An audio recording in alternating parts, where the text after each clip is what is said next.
What's up, everybody, and welcome back to the channel. VP Tactical here. Wanted to bring the SIGs to the table because this has been an ongoing discussion. We've talked about the voluntary upgrade program. Recently also talked about some alleged accidental discharges, lawsuits that folks have brought to the table.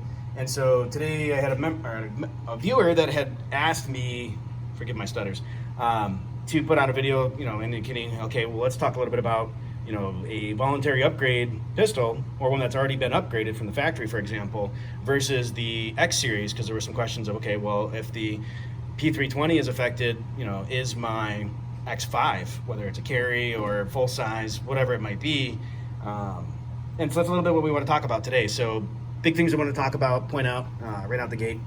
When SIG had done the upgrade, or the voluntary upgrade, they had put in this lovely mechanism and actually made it stronger. So this would be our disconnector here, and then we've also got this one of the internal safeties, and then the disconnector here. And so the disconnector, what they added this piece in. So if you look at the pre-voluntary upgraded models, they don't have that, and they actually had milled the slide. So I talked about this in the previous video, but you can see they milled the slide. You can very evidently see that there was actually some work done on the slide there, but more importantly, that giant divot, which is where that disconnector sits when the gun is in battery, meaning that the slide's fully back and locked, striker is ready to go, versus it actually being in motion, where if the slide was back, that piece here would depress this and not allow the trigger to actually be fired, which is kind of important. And the big thing is with the upgrade, they gave it a lighter trigger. So you'll notice if you see any of the older models before pre-voluntary upgrade, they're gonna have a much thicker trigger. So they upgraded the trigger. They put in a lighter striker, which I'm not gonna pull this one out, pull it apart. But apparently they had taken the striker system from the X-series or Legion and put it in the standard P320, so it was lighter.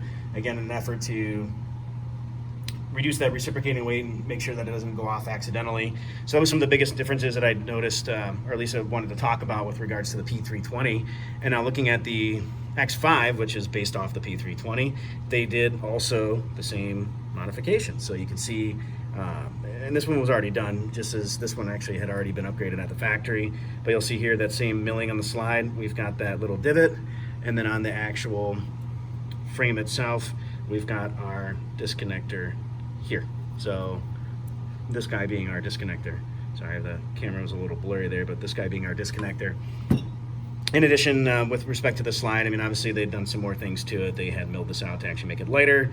Again, less reciprocating weight. It's going to be faster, faster follow-up shots.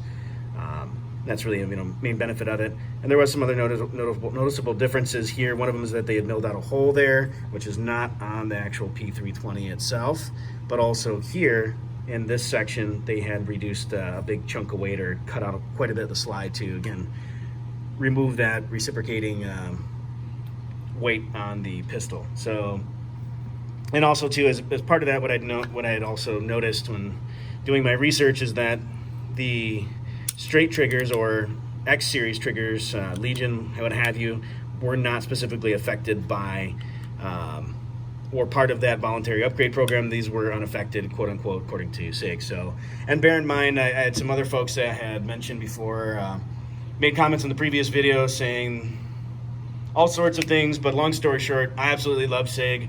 I wouldn't have owned multiple SIG pistols in this case if I didn't like the company, have any doubts in my mind that they weren't a good company and that things weren't be rectified if there was an issue.